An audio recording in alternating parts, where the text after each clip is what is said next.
Debriefing. While the rest of Ninja collect the bodies of their fallen comrades, Corpsman Squall focuses on aiding the living. As he helps lift First Lieutenant Castro's stretcher, the corpsman winces. Strength has left his arm, and the end he's responsible for doesn't leave the ground. One of the other Marines says, "Let me get in there."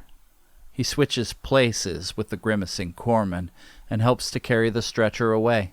Corporal Kristovich squints at Corpsman Squall. "Have you looked at your own wounds yet, Doc?"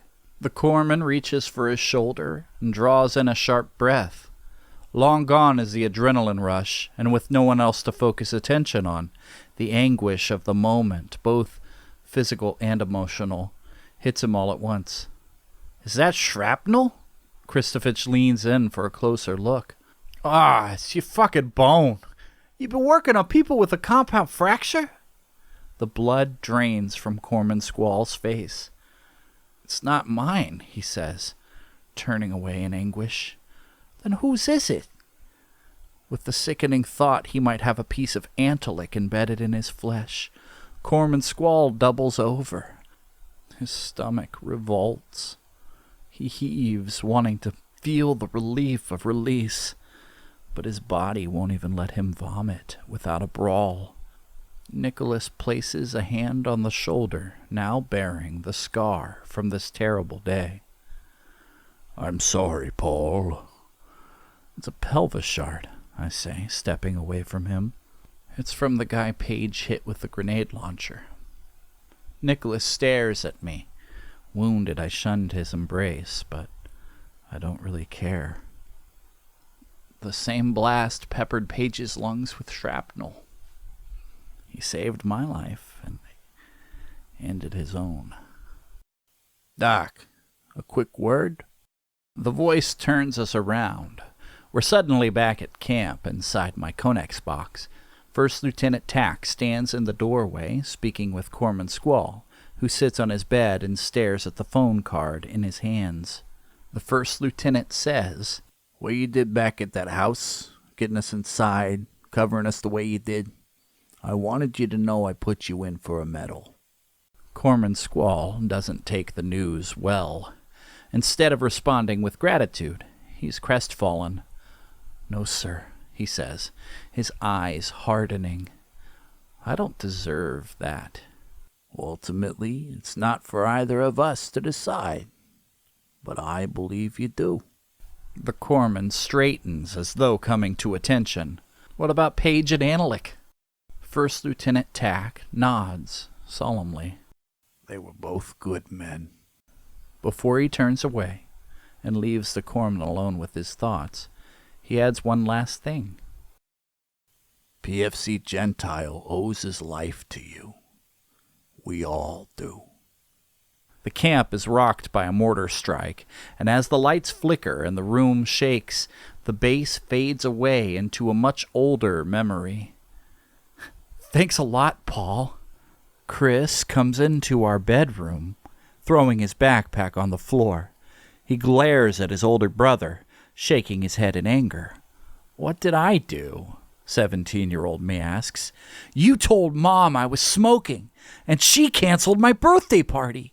A guilty expression manifests itself upon my younger self.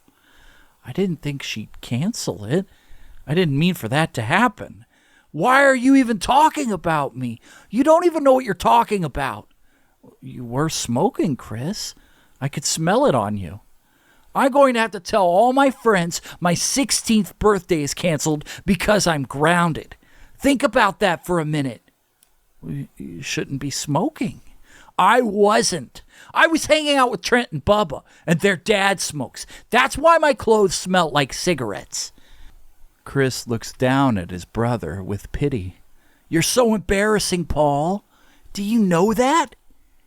We return to the base, and I have the creepy sensation I'm being watched. Looking over my shoulder, I fully expect to find someone other than Nicholas standing behind me. I think I catch a quick movement outside, but closer inspection turns up no additional clues. As I try to shake the feeling someone's just walked across my grave, Corpsman Squall lays back in his bunk, a phone tucked against his ear. "It's FUBAR," he says. "They're always pulling us out early. Nicholas and I are standing close enough. If we strain, we can hear my sister on the other side of the line. She asks, 'Why didn't they let you finish?' Politics." Corpsman Squall runs his hand across his face. "Look, I shouldn't be talking about all this with you, Jen. I really appreciate it if you didn't repeat any of this to Mom. From what I've told her, she thinks I've got some cushy little job in a Navy hospital, and I'd like to keep it that way. I think Mom can handle a lot more than you give her credit for. I just don't want her to worry." "Oh, but it's okay for me to worry?" He swats at an enormous insect buzzing past his face and takes a swig out of a beer bottle he surreptitiously hidden behind his footlocker. "I don't tell you everything." "Okay, I won't tell Mom. It's probably better that way." Something in the way Jen's voice drops practically screams there are problems on the home front. Corpsman Squall rolls onto his side. "What's wrong?" "Nothing. It's just... Well, you're bound to find out sooner or later. I mean, you'll be home soon anyway, right? Is Mom okay?" "Yeah, everything's good with Mom." Jen takes a deep breath and then waits long enough to take 3 more. "Chris is getting deployed." "He's getting deployed?" "Yeah, he leaves tomorrow. He won't even be in the country when you get back." "Shit." Jen snorts the kind of laugh that doesn't mean she finds what she's heard funny. "Since when do you curse?" He ignores her question. "To Iraq or Afghanistan?"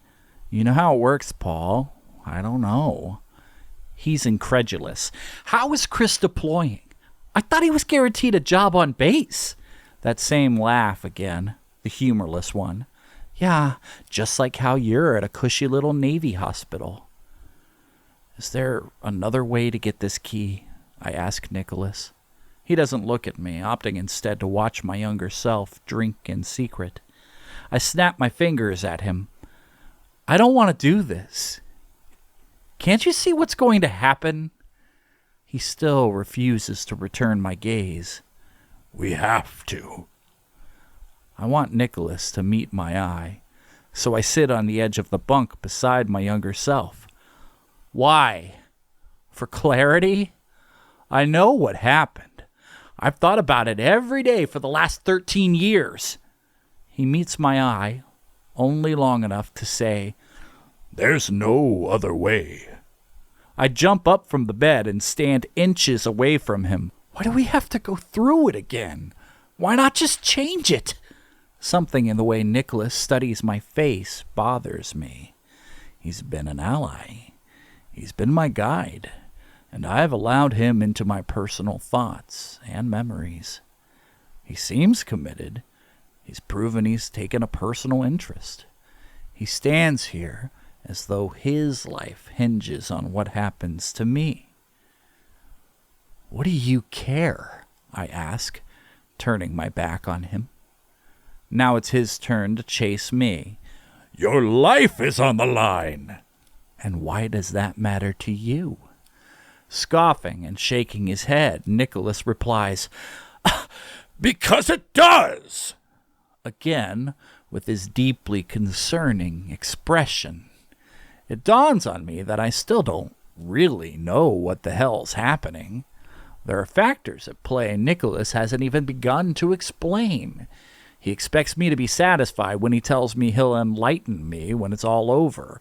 But maybe he's just lulling me into a false sense of serenity. Have I been a fool all this time? Should I even trust this guy? Certainly I can't doubt everything he said. How else could I explain the strange things happening all around me? He, and he alone, has offered guidance, and even my earlier doubts been washed away by the evidence presenting itself to me tonight. If I'm in the Twilight Zone, then he's definitely Rod Serling. But that thought's not terribly comforting either, since the narrator of the dimension of sight, sound, and mind always seems somehow complicit to the week's unfolding parable. Do I trust Nicholas? Truthfully, and I can't explain this at all, I do. But should I? For all I know, he's one of the monsters he's warned me about. He says he represents my salvation, but he could just as easily be the manifestation of my self-destruction. He could be the great-granddaddy of all the shadows lurking on the other side of that sixth door. What if this is all a lie? I ask, slumping back onto the bed. What if I'm already dead and this is hell? Despite what you say, you're a demon, and this is my eternal damnation. Nicholas crosses his arms and asks, You think this is your hell? Remind me, which one of us looks like Santa Claus? That makes me smile. My smile evolves into a soft laugh, which Nicholas joins me in. He reaches out to me, offering to help me to my feet.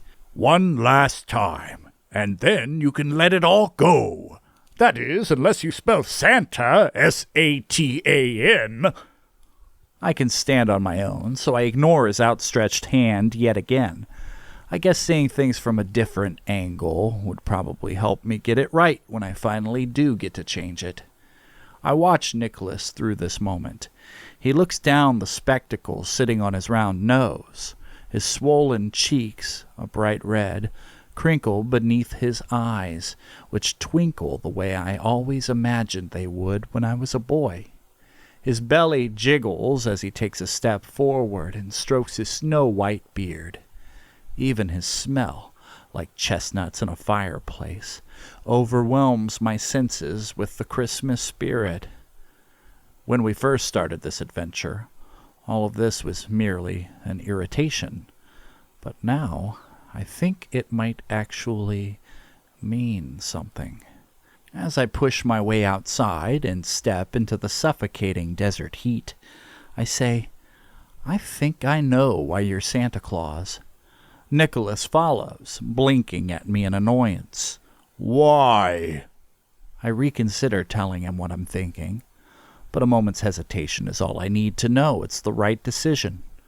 I finally let my guard down, allowing myself to fully trust Nicholas, and I say, because I want to believe in you. Then, sensing a presence sneaking up behind us, I pivot. A sack is thrown over my head, and a pair of powerful arms start dragging me away.